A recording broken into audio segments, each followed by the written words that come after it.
Now then, how are we doing? I've just come to a bit of local woodland today to show you guys 4 knots that I use to string up my tarp when I'm at wild camping. These aren't the only knots you can do, there are others out there, but I found these to be the easiest and pretty fail-safe as well. They've never let me down.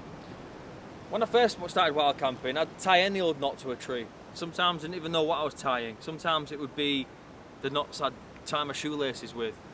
But then I discovered these knots over time. I tried other ones, but these are the ones that really set with me well. And they're pretty straightforward as well when you get the practice in. So I'll crack on with the first knot now, and at the end I'll put all 4 clips together, I'll slow them down so you can take a little bit more notice and practice the technique a little bit more. Okay, so the first knot I'm going to show you here is the Siberian hitch knot. It's a quick release knot, very handy to pack down in the morning if it's raining.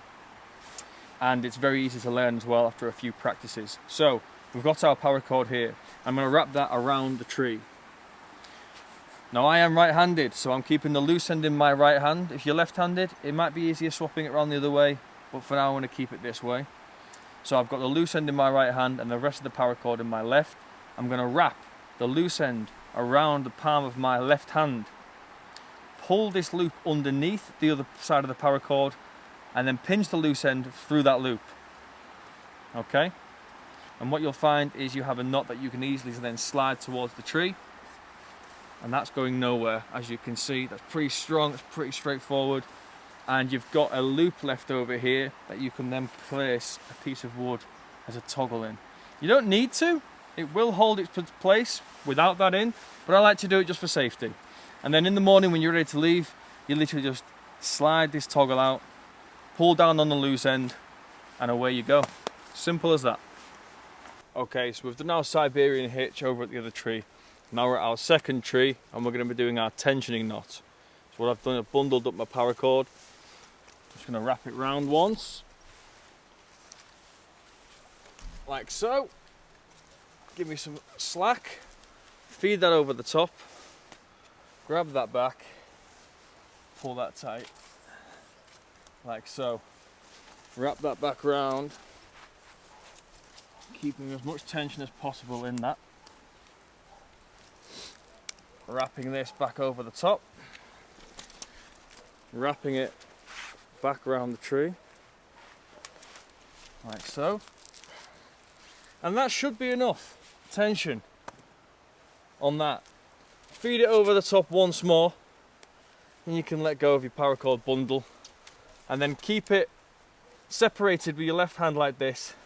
And you want to create a bite just here that you can wrap over the top, feed it through that loop and pull it up tight to give you a looped hitch. And then in that loop you can just feed another piece of wood to create a toggle, which will then keep that quick release. Okay, so we've got the ridgeline in place, it's nice and taut, but before we throw the tarp over the top, I want to prepare what they call a couple of prusik knots. And a prusik knot will allow you then to tighten the tarp on the ridgeline and keep it nice and secure. So to create a prusik knot, you're going to need to prepare some paracord like I have just here. It's just a length of paracord. I've singed the ends to stop them from fraying.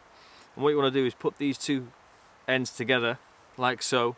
And you want to do a simple overhand knot, which is essentially create a loop and just wrap itself inside that loop like so. Very common knot this, but works a treat. And you want to pull that tight, and you should be left with something like that.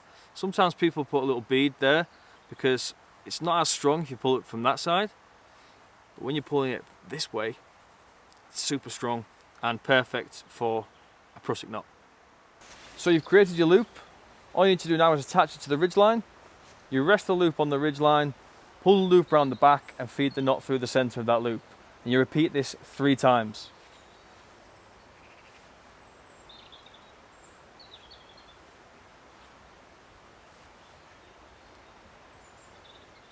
Just make sure all those loops at the top are all in order and they're not overlapping too much. And there you have it. That's a simple prusik knot. That will allow you to slide that back and forth to adjust your position, but any kind of tension from side to side, it should not slide. As you can see, that's not going anywhere. and then you'd simply toggle this loop onto your tarp, which we'll do now. Okay, so we've got our tarp up, we've got our prusik knot just here. I want to pull that a little bit closer to the tarp. I want to feed this little loop here on the tarp through this larger loop here.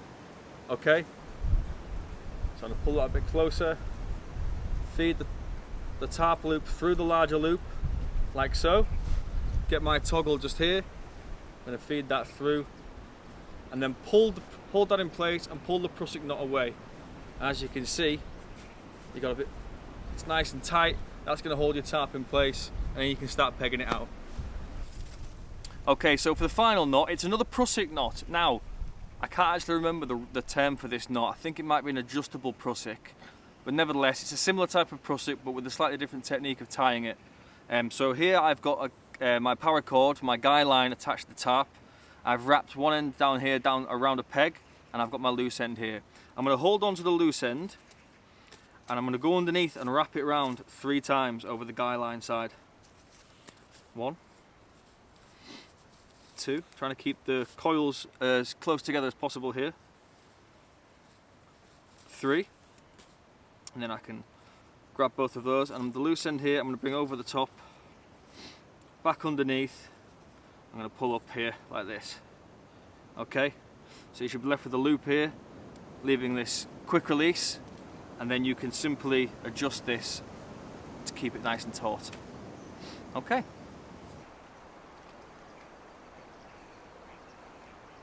Alright, well I hope you got something from this video. If you're just starting out, give those a practice. If you've been doing it for a while, maybe give those knots a little go and see if you prefer them.